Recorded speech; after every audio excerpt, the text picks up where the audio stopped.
Psychiatric ওষুধ খেলে আপনার কি কি অসুবিধা হতে পারে আপনার সমাজ আপনাকে অনেক ভুল বুঝিয়েছে এতদিন। এবার আমি আপনাকে আজকে বোঝাবো ওষুধ না খেলে কি কি সমস্যা আপনার হতে পারে।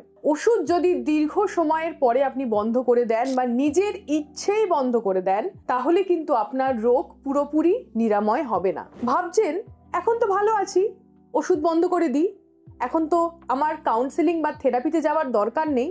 কিন্তু এই রোগ যখন আবার নতুন ভাবে ফিরে আসবে, আপনাকে কিন্তু আগের বারের থেকেও এইবার আরো বেশি করে ভুগিয়ে তারপরে যাবে।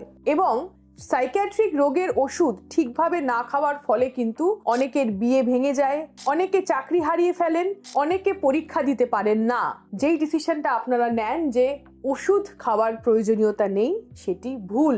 ওষুধ খান, ট্রিটমেন্টে থাকুন, থেরাপিতে থাকুন।